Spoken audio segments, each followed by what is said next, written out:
toutes et à tous, vous nous entendez bien? Ouais. Donc, Karune Ramat, je suis la CEO de 15 Tech, je vais vous expliquer ce qu'on fait. Et je suis avec mon partner in crime, Sébastien Garcin. Donc, on va faire un talk un peu en deux temps. Si on a un peu de temps, on fera un peu de Q&A à la fin ou on verra pour échanger. Donc, aujourd'hui, on vient vous parler de la secret sauce pour performer dans la tech. Vous ne savez pas exactement de quoi on va parler, mais on va vous expliquer tout ça dans 5 minutes. Je suis la fondatrice de 15 Tech. On est une start-up aujourd'hui qui aide les entreprises à devenir plus inclusives. On a développé plusieurs outils. Et ici, on est là, c'est un bassin qui est très industriel. Donc, on vient vous raconter un peu l'histoire des innovations. Et des innovations qui, parfois, ont mis du temps à arriver. Et on va vous expliquer pourquoi. Est-ce que vous savez quand le premier mannequin crash test féminin a été créé? Ah, c'est très récent. Vous savez pas? Personne ne sait? 2022. 2022, c'est une ingénieure suédoise qui l'a créé. Pourquoi? Parce qu'en fait, quand on était conducteur, la taille du mannequin crash test n'était pas adaptée en fait à la taille des femmes. On a aussi un coût avec finalement une structure qui est plus légère, donc on avait plus de mortalité et plus d'accidents, 73% de chances de blessures et de collisions en plus. Voilà. Donc il a fallu attendre tout ça. Je voudrais juste vous raconter que cette histoire-là, je l'ai découverte très récemment parce que c'était déjà le cas dans les années 60, 65 pour le passager. Et j'ai voulu mettre à jour une présentation, j'ai fait une recherche et là je suis tombée sur la fameuse suédoise ingénieure qui l'avait fait pour finalement le conducteur, donc la conductrice. Donc c'est pour vous dire qu'on passe à côté d'innovations qui peuvent parfois être mortelles. Donc on a voulu un peu chauffer les esprits là-dessus, mais ça c'est aussi des parts de marché et puis c'est surtout des vies. Hein. Pourtant, en fait, cette diversité et cette inclusion en fait, dans le monde de la tech, c'est un moteur de performance.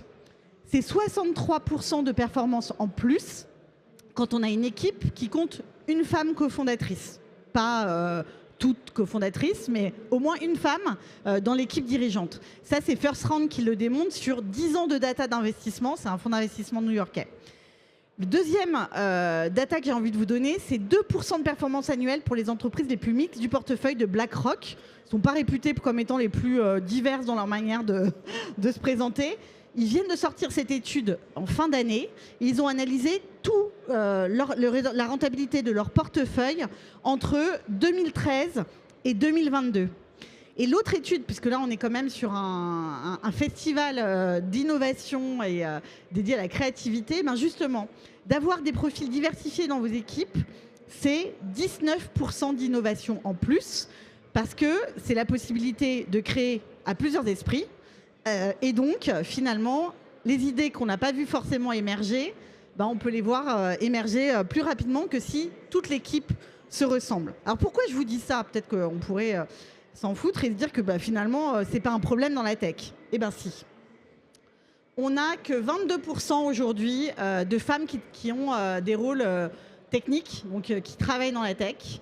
Et pourtant, on est 52% dans l'humanité. Bon, alors cette data, elle est occidentale, elle vaut pour l'Amérique du Nord et l'Europe, parce que si on va en Tunisie, au Maroc, elles sont 55%, et si on va en Asie, elles sont plus de 40%. Donc je ne reviendrai pas sur pourquoi on en est arrivé là, mais quelque part dans la Silicon Valley, avec la création de l'ordinateur personnel, ça a créé en fait la décrue de la présence des femmes dans la tech. Elles étaient 40% dans les études de computer science dans les années 70. Et parce que c'est devenu un métier très valorisé, extrêmement avec des investisseurs qui ont commencé à investir sur ces ingénieurs, elles ont commencé à décroître. Et l'environnement de travail, la figure du geek est arrivée, plutôt blanc, plutôt surdiplômé. Et finalement, la tech est devenue de moins en moins inclusive. Et le fait qu'elle soit de moins en moins inclusive, on a moins travaillé sur la culture. Quand on a 80% parfois de développeurs hommes dans des équipes, et ben ça génère qu'aujourd'hui, on a une femme sur deux qui quitte la tech après 35 ans pour des raisons de discrimination au travail. Donc non seulement on n'en a pas beaucoup, mais en plus on en perd après 8 ans d'expérience en moyenne, généralement à peu près un épisode qui... La maternité, vous voyez, c'est assez caractéristique.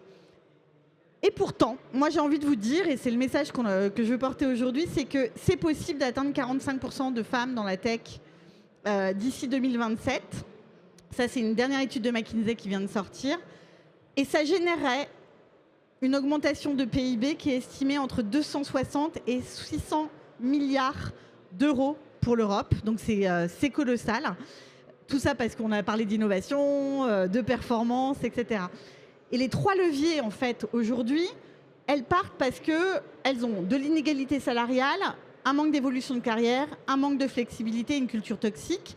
Et on a 47% des femmes aujourd'hui qui peut-être travaillent dans vos entreprises, qui trouvent que les entreprises n'en font pas assez pour la parité. C'est un chiffre qui est en augmentation de plus de 22% par rapport à 2022. Qu'est-ce qui s'est passé entre-temps? On a eu une petite crise de la tech. Donc les sujets de diversité et inclusion ont complètement reculé l'année dernière. Et en fait, le chiffre que je vous disais juste avant, en fait, c'est possible de l'atteindre avec 3 leviers principaux. Et c'est un peu voilà, ce que j'ai envie de vous dire aujourd'hui, qu'on peut le faire en changeant la culture interne et en faisant attention que nos cultures soient assez inclusives et non discriminantes. En promouvant les femmes, on n'a qu'une femme sur 6 qui a un rôle exécutif dans la tech aujourd'hui. Ce n'est pas qu'un problème de pipeline parce qu'il y a 30% de femmes développeuses au niveau junior, mais elles n'atteignent même pas le niveau manager. Aujourd'hui, c'est le premier échelon qui n'est pas proposé. Et donc, c'est cette accumulation qui font qu'elles partent.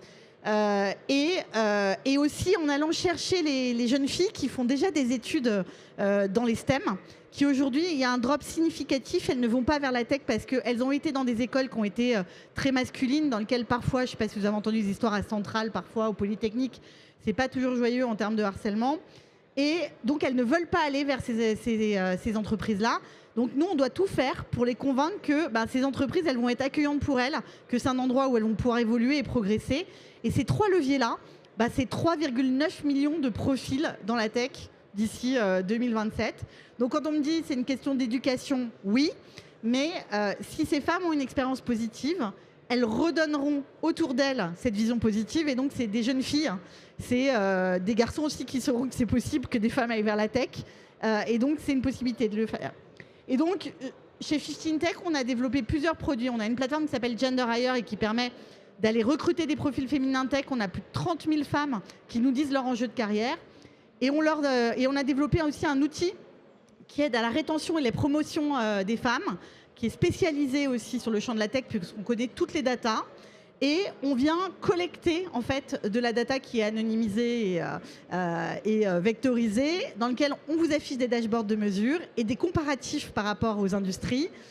Et surtout, on vous recommande des plans d'action avec les meilleures solutions du marché. Donc en fait, on facilite parce que souvent, on voit que c'est des sujets qui sont compliqués, qu'on ne sait pas comment les aborder. Et donc nous, on a créé cet outil, on ira sur d'autres critères plus tard, qui vous aide à aller plus loin et plus vite. Et on utilise l'IA pour vous aider à vraiment créer ces plans qui sont sur mesure pour vos entreprises. Je vous donne quelques-unes des best practices et je vous invite à passer un test qui est gratuit. Donc si vous voulez le faire, vous le prenez. C'est juste un petit quiz de 5 questions. Et ça vous permet de voir où est-ce que vous en êtes. On vous envoie d'ailleurs des recommandations et vous aurez une première note. Donc, ce qu'on recommande, c'est d'abord d'écouter vos employés. Donc, n'hésitez pas à les sonder et savoir ce qu'ils en pensent. La transparence des salaires, de toute façon, bientôt, ça va devenir obligatoire en Europe, mais c'est prouvé dans les études que c'est ce qui, aujourd'hui, génère le plus d'égalité. Les femmes négocient moins, mais également ont moins accès aux promotions et on leur accepte moins aussi les augmentations de carrière. En lien avec ces salaires qui, aujourd'hui, sont moins proposés, c'est une grille de carrière qui est claire, transparente, avec des critères de leadership qui sont clairs pour tous et pas dépendants du manager. Et si vous avez quelque chose qui est dépendant dans la promotion des managers, c'est bien de pouvoir analyser les biais. On a aussi développé un scoring pour ça, pour aider à tester, à mieux comprendre et à progresser sur le sujet. Un accompagnement en soft skills, en mentoring et en coaching, puisque les femmes n'ont pas été leaders, elles ont peu de rôle modèle, donc elles ont besoin d'accompagnement aussi pour pouvoir se faire confiance et avancer. des congés parentaux à égalité. Moi, je milite pour la libération des hommes sur ce sujet. Je pense qu'on a une chance extraordinaire, c'est de pouvoir s'arrêter et de s'occuper de sa famille. Et je pense que tous les hommes aujourd'hui devraient pouvoir avoir le droit de faire la même chose et que les entreprises aujourd'hui doivent aller au-delà de ce congé de 1 mois qui n'est pas obligatoire. On doit le rendre obligatoire et je pense qu'on doit permettre au deuxième parent de pouvoir s'investir de la même manière que la maman.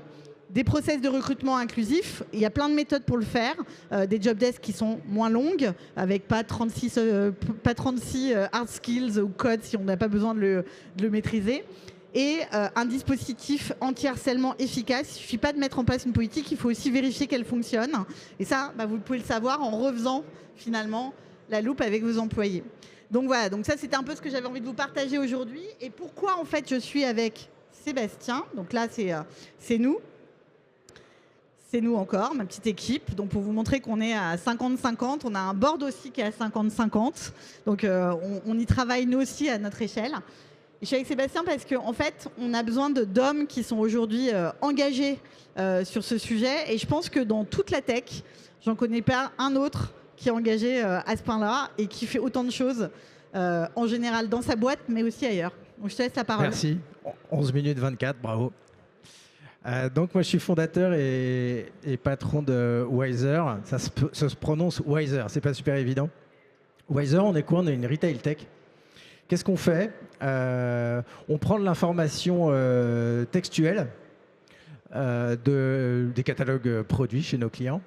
On prend leurs images quand ils ont des images, on met ça dans un SaaS et ça produit des contenus pour le e-commerce. Pas n'importe quel contenu. On produit le titre, la métadescription et le descriptif produit d'une fiche produit. C'est pas rien, c'est assez technique. Et voilà. Et ces assets textuels, ils respectent les règles SEO, le ton, le style de la marque, les contraintes e-merchandising. On ne vend pas un rouge à lèvres de la même façon sur Amazon ou sur Sephora. Et tout ça, ça fonctionne aujourd'hui en 12 langues. Je n'étais pas là pour vous vendre Wiser, juste vous dire ce qu'on fait rapidement. On le fait pour Decathlon. Decathlon, ça c'est un descriptif qui est écrit en anglais de cuisine par un vendeur tchèque. J'ai rien contre les tchèques, mais son anglais est vraiment pourri. Heureusement, il a mis une photo et avec ça, on arrive à faire ça. À écrire un vrai descriptif produit qui respecte les règles SEO et qui respecte les règles de Decathlon. On n'a pas fait ça tout seul, on a fondé ça, on a démarré la boîte, on était trois associés. Vous allez comprendre pourquoi lui, je le cache. Et puis après, on a recruté un ingénieur. Et puis on a recruté un deuxième ingénieur. Et puis soudain, j'ai eu une image d'horreur. J'ai eu une image de ce que c'est que le Boys Club, de ce que provoque l'exclusivité, le Boys Club masculin. Et c'était ma boîte. Et je voulais pas que ma boîte soit comme ça. Pour moi, c'était un no-go. Du coup, on a recruté Inès. C'est pas évident de recruter Inès. À l'époque, je connaissais pas 15 Tech. Pour une offre, je recevais 80 CV. Sur 80 CV, il y avait deux femmes. Donc, c'était pas super évident. Mais c'est pas pour ça que je dis ça. Inès, qu'est-ce qui s'est passé au bout d'un mois? Elle a voulu me voir, donc on s'est vu. Et puis, elle m'a dit, je vais pas pouvoir rester. Alors, pourquoi et tout? Nous, on t'aime bien et tout.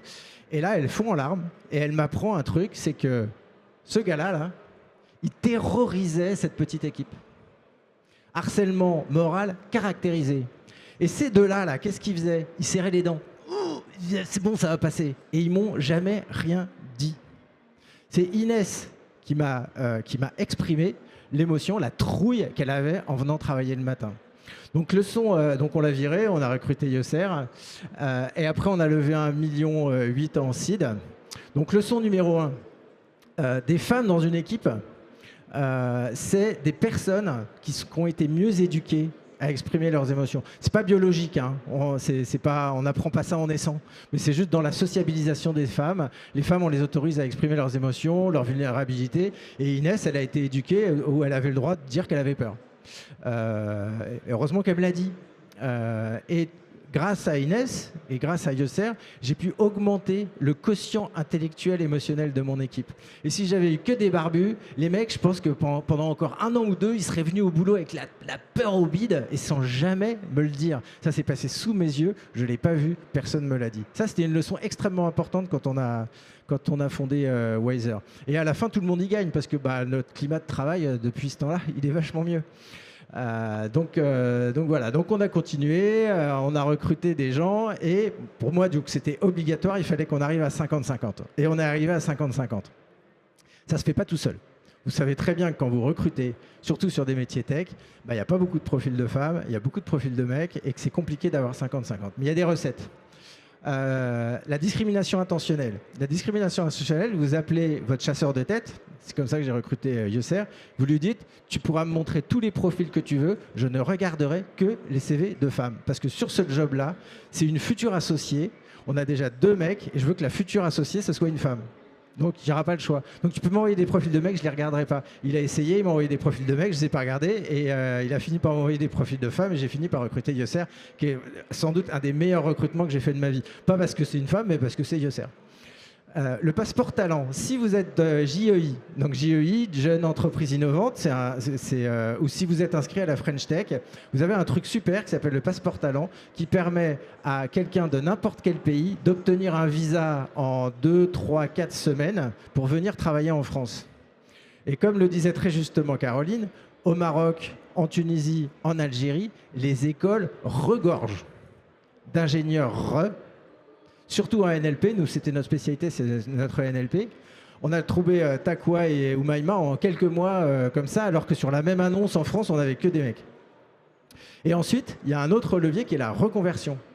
Je vous présente Véronique, ancienne experte marketing bancaire, qui est une super CFO, et elle a fait sa reconversion chez nous. Déborah, qui était prof d'histoire, qui nous a contactés parce qu'elle faisait une reconversion dans le design et dans l'UX. Et aujourd'hui, c'est une super designeuse UX. Donc ça c'est intéressant. Avec cette équipe on a fait une série A, on a levé 10 millions. À l'époque c'était encore faisable, je ne sais pas si on y arriverait aujourd'hui, mais à l'époque on arrivait à le faire. Et alors la leçon numéro 2, quand on impose des contraintes de recrutement à une équipe, parce que je me les imposais mais je les imposais aux gens qui recrutent, ça a des effets bénéfiques. Ça oblige les managers à définir les vraies compétences recherchées. Quand un recruteur est un peu paresseux, il fait un copier-coller d'une annonce qu'il a trouvée, il change 2-3 trucs, il balance, il va avoir toujours les mêmes profils. Là où si on s'interroge vraiment sur la compétence recherchée, le CV perd de son importance et ce qui gagne en importance, c'est la personnalité de la personne, son envie, sa motivation, son envie de réussir. Deuxièmement, ça élargit le vivier. Quand j'ai dit à mon directeur des ventes que sa prochaine commerciale, ça serait une femme, je ne signerais aucune promesse d'embauche pour un gars, parce qu'il n'y avait que des mecs dans son équipe, il s'est mis à chercher partout. Il s'est mis à chercher des profils différents, il s'est mis à chercher des profils qui venaient de boîtes différentes, etc. Et il nous a trouvé quelqu'un qui nous a vraiment apporté quelque chose de super dans la boîte. Il se trouve que c'était une femme. Et à la fin, tout le monde y gagne, parce que on diversifie l'équipe, et comme Caroline l'a dit, c'est bénéfique pour tout le monde.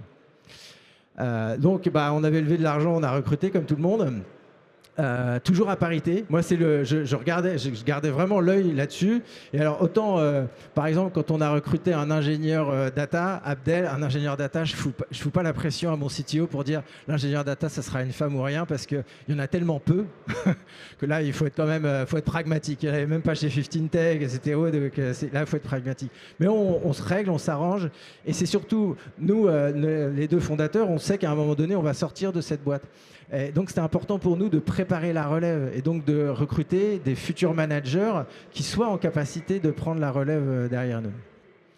Et là-dessus, donc on commence à avoir du monde et je commence à entendre des bruits dans l'équipe, surtout venant de certaines collègues féminines qui avaient des problèmes de comportement de mes camarades masculins.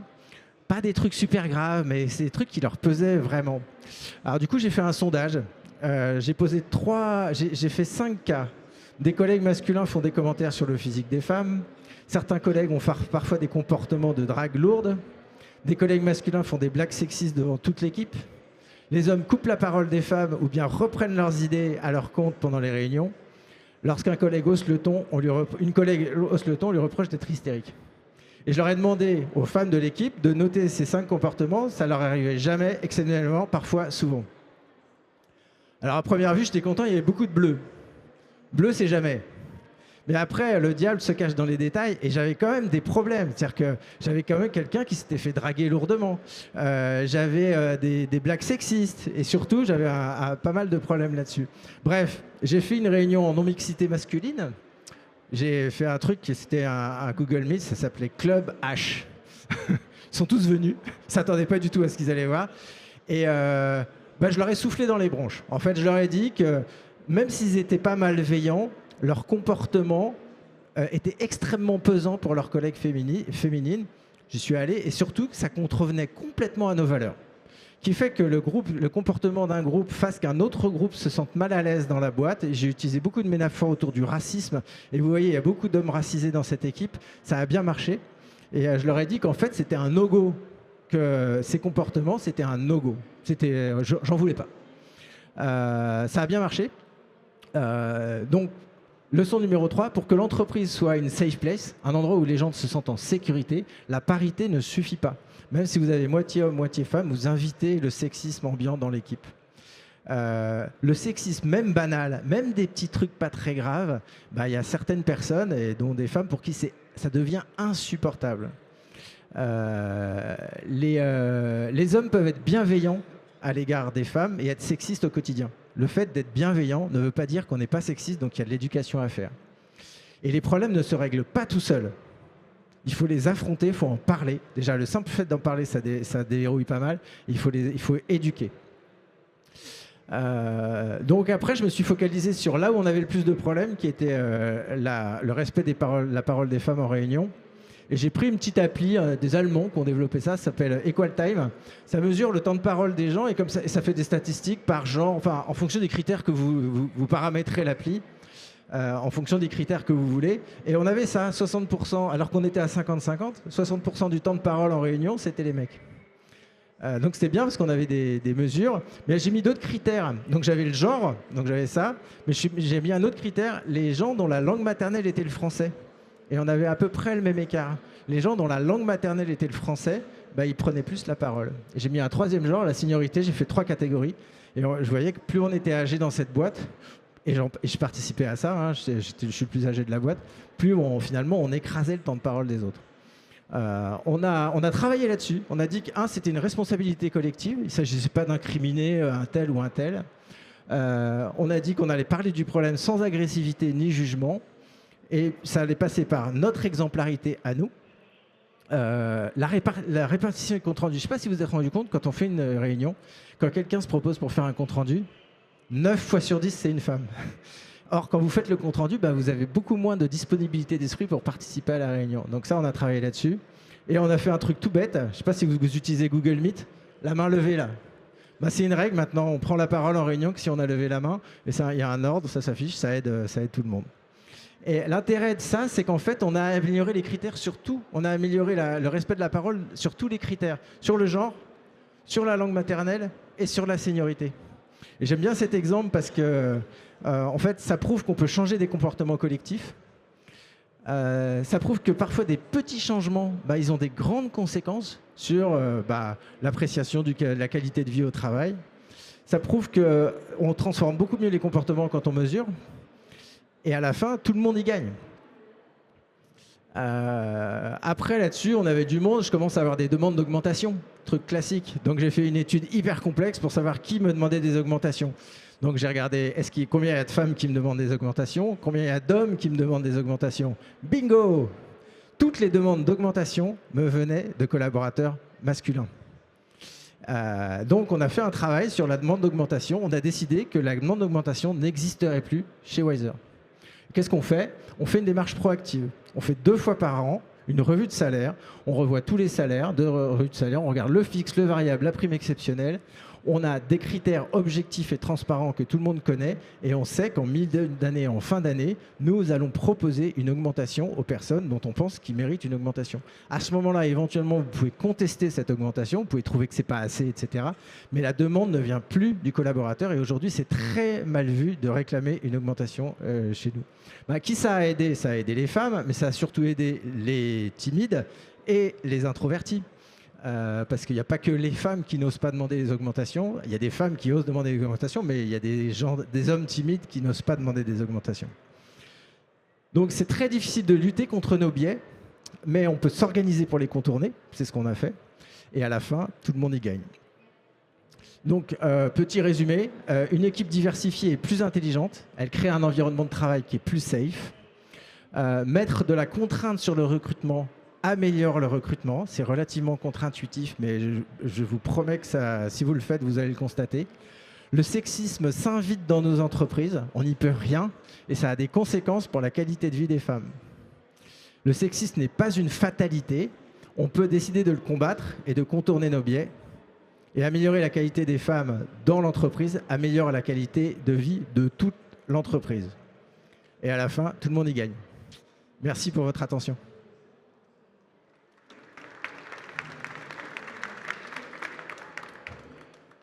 Minutes. Déjà, on est hyper content parce qu'on arrive à une conf en mixité. En fait, l'idée originelle de ce talk, on n'avait pas mis de détails avec Sébastien parce que quand je mettais inclusion dans mes talks ou le propos de ma boîte, généralement, j'ai parlé à 99% de femmes. Et en fait, c'est pas ça le sujet. Il s'adresse à tous. C'est pas un problème pour les femmes, c'est pas un problème pour les hommes, c'est un problème pour tous dans la tech. Donc, merci toutes et tous. Donc, on est hyper content d'avoir une audience en mixité aujourd'hui. Donc, Paris Gagné, on s'est fixé ce challenge il y a 3 mois. On s'est dit, tiens, si on hackait une conférence tech ensemble. Et c'est tombé sur Tech and Fest qui a accepté ça. Est-ce que vous avez une petite question? Je crois qu'on a 2-3 minutes si vous voulez. Donc, on peut prendre une question ou deux en fonction.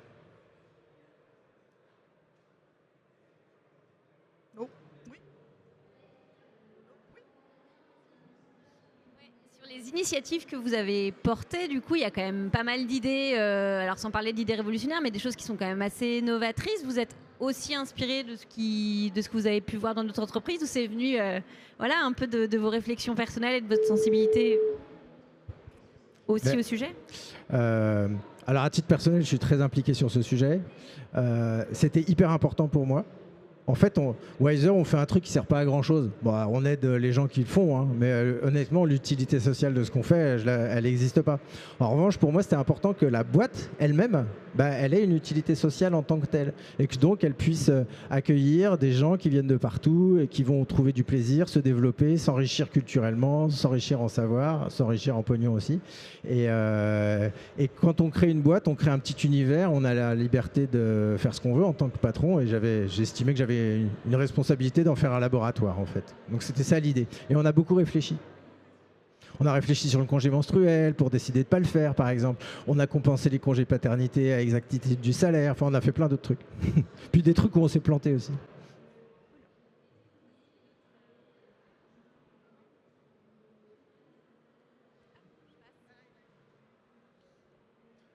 Comme quoi par exemple les trucs où vous êtes plantés? Alors, on s'est planté sur des recrutements où effectivement j'ai tellement mis la pression sur certains recrutements pour avoir des profils féminins alors que l'assiette qu'on avait était quand même très très réduite. J'ai un peu trop forcé la main sur certains recrutements et où j'aurais peut-être pas dû le faire. Et c'est une erreur parce que déjà on perd du temps, on fait perdre du temps à la candidate, elle vient, elle lose, c'est quand même pas cool, ça fait perdre du temps à tout le monde. Donc là, je me suis un peu assoupli là-dessus. Après, ce qui se passe quand une boîte est déjà à parité, en fait, les candidatures féminines arrivent plus facilement. Aujourd'hui, je reçois énormément de candidatures spontanées sur les jobs de data science, par exemple. Il y en a, je crois, 4 sur 5, c'est des femmes. Donc il y a un cercle vertueux. C'est des femmes et c'est vient d'écoles du Maghreb, hein, mais c'est parce qu'ils savent qu'on recrute et donc voilà. Alors, on va se mettre sur le côté après parce que là je crois qu'on est arrivé à la fin, donc on va se mettre sur le côté. On a tout notre temps pour répondre à vos questions si vous en avez. Merci pour votre attention.